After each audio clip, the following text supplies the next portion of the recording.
Hello, everyone. This is Mary Kurek with Frontrunners Innovate, and I have a special guest with me today who is in the United States, so which is really nice to have somebody I can interview that's in a reasonable time zone for me. So thank you, His Excellency, Ambassador Dr. Devon Bannister. And so welcome to Frontrunners Innovate.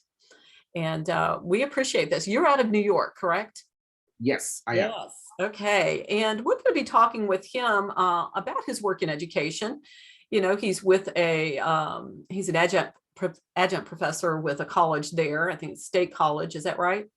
Yes, Farmingdale State College. Farmingdale State College. And then also does some work with another university, an international university and seminary that's in New York. I'll let him tell you a little bit about that. And also MacBan Arts, which is a nonprofit that he founded properly in 2020, I think he said, but it's been going on since 2015. We'll get him to talk a little bit about that as well.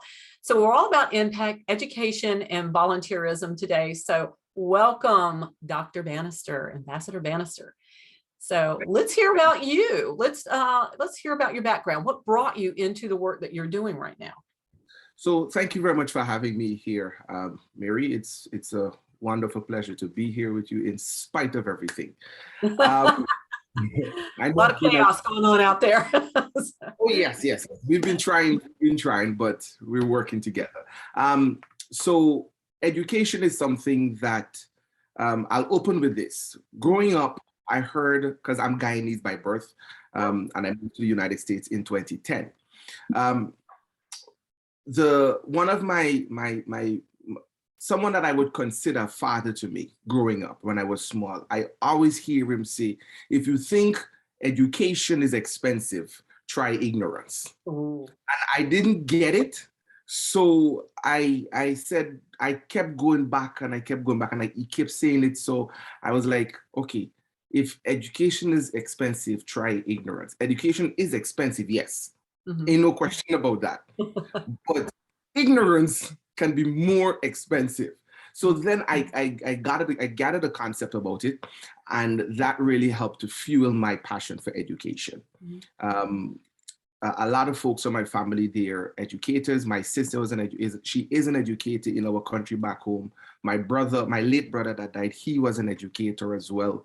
And then a few aunts, they were educators. And then my wife, she's an educator. So it seems like education tends to follow me. I don't know why, but I like it. But getting into education, really, it shows that there is a need for education out there. You have the ones that can afford it. You have the ones that can make the best out of it, but then you have those that need that push. And there's many reasons why they would need that push, especially being underprivileged. So those are the ones that we tend to target. Even down to the university that I work with is the very same thing for them. So meeting the university that I work with, university and seminary, and then my passion coupled together, it really sparked something that really allowed me to travel the world and to impress upon people the importance of education and not ignorance. Wow, that was so well put. I love that. A lot of quotes in what you just said. So this education became a career path for you. So right now you're doing some teaching. And tell me what you're doing with the International University and Seminary. And I looked around and I was trying to find what CICA stood for. So if you will share that with us, I didn't find it. So if you'll share that with us, tell us what you're doing there. So CICA stands, so they have two acronyms. So CICA is Canadian International Chaplaincy Association. Oh. As well, you can say Christian. So whichever one, Canadian or Christian International Chaplaincy Association. So it's a university and seminary. It's based here in the US, but it was birthed in Canada. Okay. So at the time when it was birthed in Canada by the founder, it's a religious institution. So when it was birthed in Canada, it started there, and then we moved it over here to the US. It was registered and everything here in the US. So what we do is a number of things. And the primary goal behind CICA really is to provide what's called QAE, quality affordable education. And again, that goes back to, if you think education is expensive, try ignorance. Really what it is we look for individuals who who can't afford that education, that degree. Let me put it that way. Who cannot afford that degree. So we make it so affordable. It's like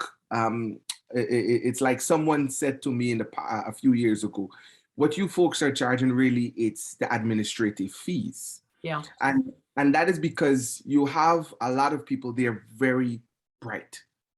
And we've seen how the world has changed today, whereby you need that piece of paper before they can say, yes, go do this job. You might have the knowledge, you'll have the experience, but you don't have that piece of paper that is looking for.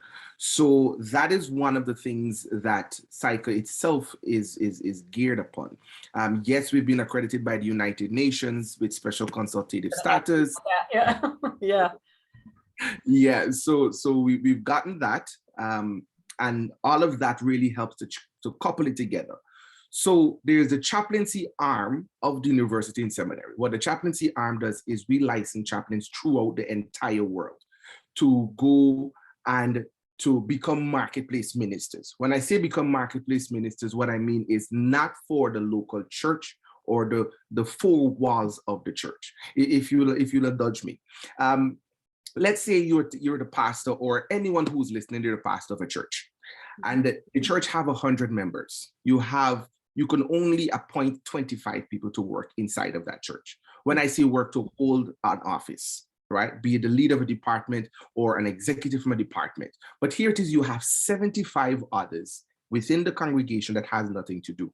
Now, the schools need chaplains, the hospitals need chaplains, the police need chaplains, the social workers need chaplains to work with them. You need chaplains everywhere you turn, everywhere you look.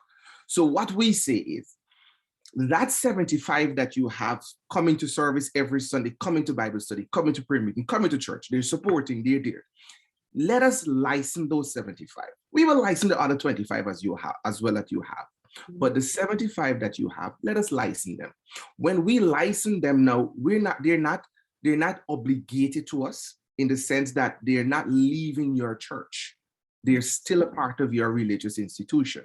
They're still a part of your body.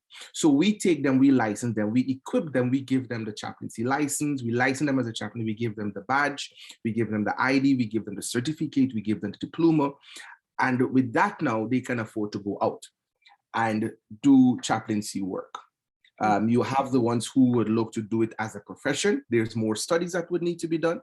And then you have the ones now who just want to be a volunteer chaplain. And we have done that in so many places that the response is great. And when I say so many places, I mean countries. We're in over 50 countries currently. I was going to ask you how global this is. This sounds fantastic. Yes, we're in over 50 countries. And here in the States, I think we are shy of maybe 2 states. Wow. Okay. Outside of that, we basically have the entire US, as well as almost over 50 countries, I can see, based on my last check in 2019. How about Africa? Yes. I think for the continent of Africa, I can safely say we are in every single country. I can say, even if it's one single chaplain, I can safely say we're in almost every country. That's amazing. Fantastic. I know I just give you a mouthful. Well, that's something I did not know. From the standpoint of your regular education there, is that also open to anybody? And is it available online? Are all these classes available online? Yes. So everything that we do, even before the pandemic started, we've been operating online.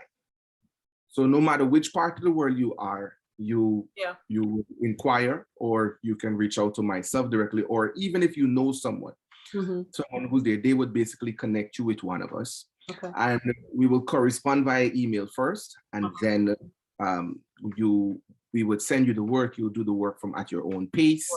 It's self-paced, so it's not a case whereby we're saying to you, you have to finish within this time frame, because we know how it is for everyone. So everything for us is done virtually, online, with the exception of the graduation. That was done via Zoom. But opening back now, we're back to normal when it comes to the graduations. Fantastic. So give me an example of 2 or 3 of the curriculums that you offer, programs that you offer there. So what we offer, so you have bachelor's, master's, doctorate degrees. Yes, we do the earned degrees, but then we do counseling, a lot of counseling, counseling courses. We have courses in the arts. We have courses in the medical field. We have courses in law. On the website, it might not say it, but we do it. Okay. Yes. Wow. Okay. And the reason why I'm asking all these questions is because the person I just talked to runs a refugee center in the U.S., based out of the U.S. And education is a big thing that we talked about. And so that leads me, nice little segue into, are you opening doors to partnerships? Yeah. And tell us what kind of partners that you have or are looking for. So the partners that we work with is, while you have churches that we work with, when I say churches, meaning we encourage again, back to the quality affordable education. You have churches that will have their weekly Bible study. Sure. Right? They have their weekly Bible study, and the pastor might say, okay, we're going to do 6 weeks covering Faith 101, or 6 weeks covering trauma. And you can bring it back to a biblical perspective, right? So those churches, we say to them, all right, we will do an affiliation with you, we'll do an MOU with you, and you would teach your courses. We would give you the materials if you don't have your own. If you have your own, then you present it to us so we can basically see what it is, go through it, and then we say, okay, good, go ahead and teach it. Once you finish teaching that, we will give you a certificate to give to your people. And those courses now, when the time comes, let's say you want to go and get a earned degree. So the person, again, it goes back to the person can't afford really to go to one of these public colleges that they have out there. So they would be in the church, and then the pastor or whomever that lectured the class basically would present to us a transcript, and we would take that transcript and apply credits to it. So it's churches we would partner with. Then there's other universities, like for instance, there's the Calgary, Alberta, Canada. There's a university there that we partner with. With them, we have an affiliation with them. So they're accredited by the federal government. So based on that affiliation that we have, that accreditation that we have with the partnership that we have with them, we benefit greatly from that accreditation. And then we have, like for instance, out of Antigua, we have great support when it comes to the government themselves. And we're trying to get into a few more countries as well. So we partner with universities, we partner with churches, and even if governments are open, we partner with government. We are not political. Okay. I love to put that out there, right? We are not political. I don't blame you. Yeah, so there you go. That's good. But we work with them too. This is just terrific. I can think of like 3 or 4 people I definitely want to see about connecting you with for potential partnerships and some other things that will fit with what you're doing. But let's kind of take a little sidestep, because this is kind of, while this is passionate for you, you've taken education and moved it to a different place and some nonprofit arena work. So let's talk about MACBAN and that arts program and the fact that you're honoring volunteers and how that works. So that was a nonprofit that you started, you said, sort of in theory in 2015, but now in 2020 got everything all official. So tell us a little bit about that. Okay, so I'll have to backpedal a little bit to show you. So I'm a musician and a music teacher. So I played 5 instruments: drums, keyboard, bass, and guitar. Wow. One man band. I conduct and arrange as well for like steel orchestras and various bands. And then I produce a few music. For instance, my wife as well, she's a singer and she writes her own music as well. So interestingly, way back even before I came to the US, I would teach music. A lot of the musicians within the district of the church that I attend.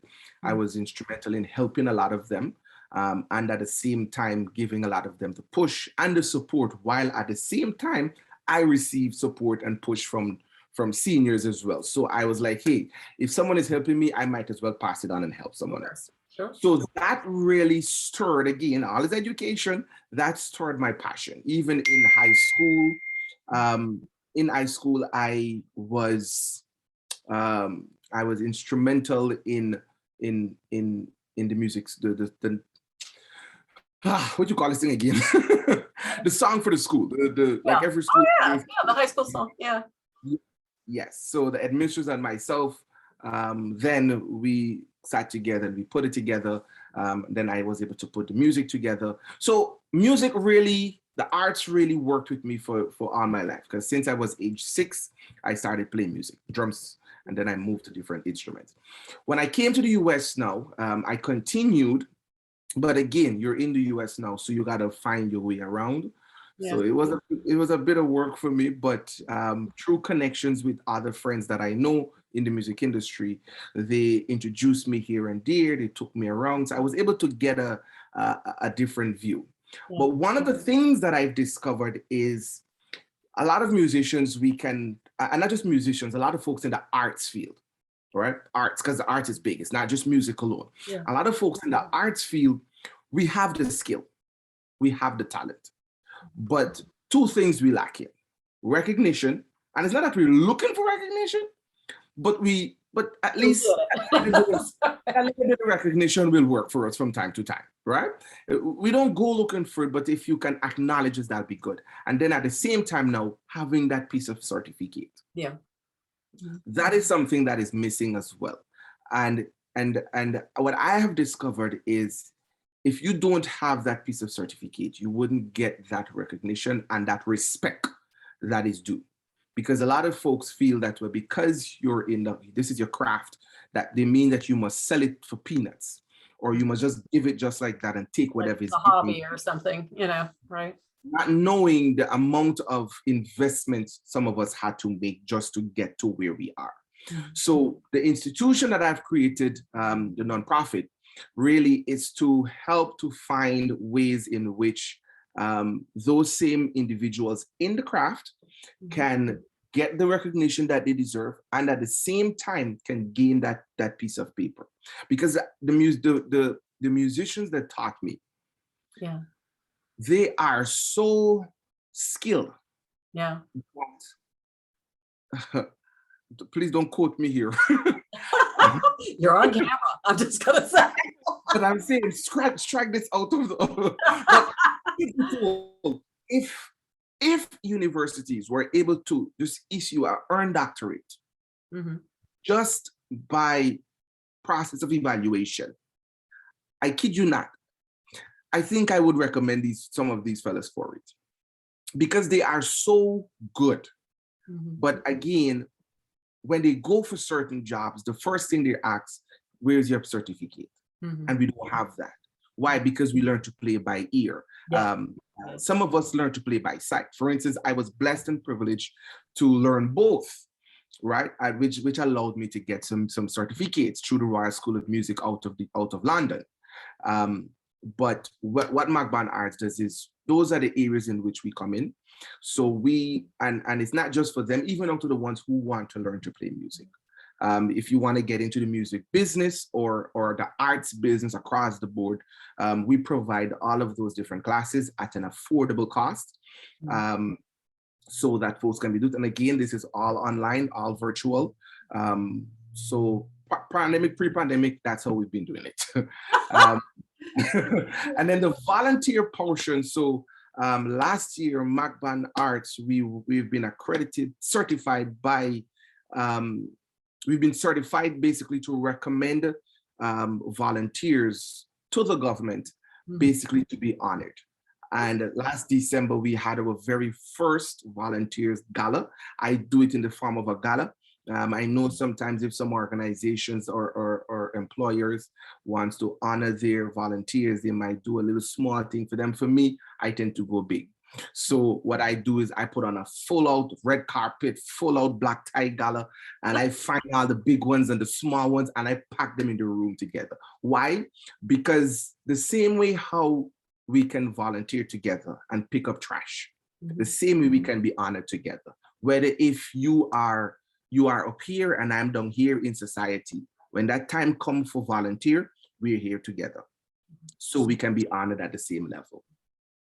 You are just amazing. I love the fact that you've tied in all the different parts and pieces of what your gifts and talents are. And that's one thing. I just finished a speech that I've written for a women's organization. And one of the things that I'm going through is the thread that goes, because they wanted my story, the thread that runs through my life. And, you know, in the end of things, what I've said is at some point you have to take all the talents that you know that you've been gifted with, and you put them together in a way that makes sense for you, that is oriented towards impact, something that will do something for other people.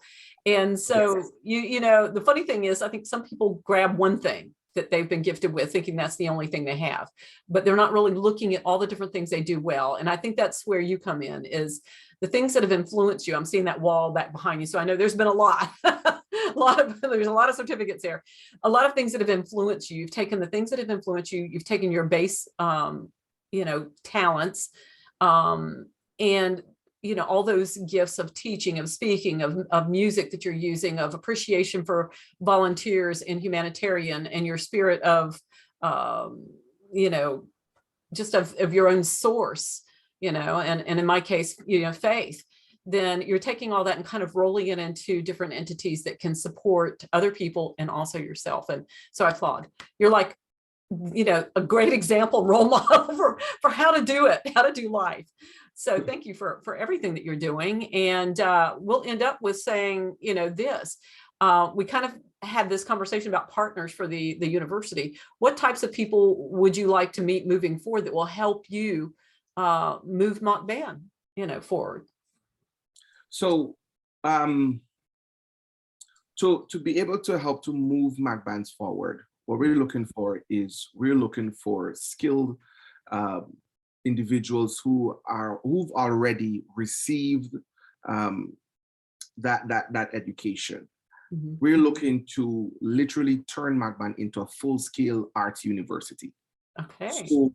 So that again, it'll be a nonprofit, so that we can be able to not just here in the US, but outside of the US as well. Bring folks and give them that education that they need, get them to perfect their craft a little bit more. So skilled professionals, those are the ones we're looking for. We're even looking for mentors that are willing to mentor others as well. And then when it comes to the volunteering portion, honoring the volunteers, well, we're looking for anyone, any employer that wants to honor their staff that might have volunteered somewhere. And the interesting behind that too, the youngest age that can be honored, it's 5 years old. Oh, wow. Anywhere in the world, huh? And yes. I got some young ladies I've mentored that I want to send your way. So for the US, for the volunteers honor from the president himself, receiving the honors that comes from signed by the president of the United States, because every president, they do it as well. Yeah. So again, like I said, we're not political. So you're there, we work with you when you move. Next one that comes, we work with them when they move. So yes, but those are what we're looking for. Now for the university and seminary, SICA, we're looking to partner a lot really with law enforcement, because that is an area that is really need support, because and it's not just here in the US, even in my own home country. I recently returned on Sunday from my own home country, where I was able to meet with the Commissioner of Police and the Assistant Commissioner of Police and a few other key members of law enforcement, as well as the legal system and ministers of the government. And even in Antigua, I was able to meet with a few others, in Africa. So a lot of places, and we've seen that bridge needs to be rebuilt between society and law enforcement. So that bridge there is really needed. That's why MACBAN, our slogan is an avenue for the arts. Okay. So an avenue, what we do is we create that avenue. So whilst one will say, okay, we equip you for the marketplace, we create the avenue that folks can be able to go through. So anyone that, be it government, be it the public sector, the private sector, we're open to everyone to basically come and be a part. Well, you got my brain twirling, so I can tell you this. I ran out of ink trying to write down the names of everybody that I knew that I needed to connect you with. But I think what would be useful here is for you and I to have another conversation that's just more about, you know, the types of people that we can kind of connect up and do partners with. So let's, I'll send you a follow-up email and maybe we'll have another conversation about that. Sure. This is for everybody, and this is for me to get to know you, and Yes. also for me to be able to utilize this interview to move around to other people to say, you need to listen to this gentleman, and then, you know, that gives me an opportunity for another conversation. So I'm going to say goodbye to you and to everybody, and say, if you're watching this on YouTube, go to www.frontrunnersinnovate.com, and you're going to find this interview, and you'll find all the information that Ambassador Bannister has is going to share with us, the links and you know, websites and social links and that sort of thing, and how to get a hold of him so that you can participate in what he's got going on. So thank you to everybody. Thank you, Ambassador. We appreciate that, and we'll be in touch then soon. Okay. Happy front running.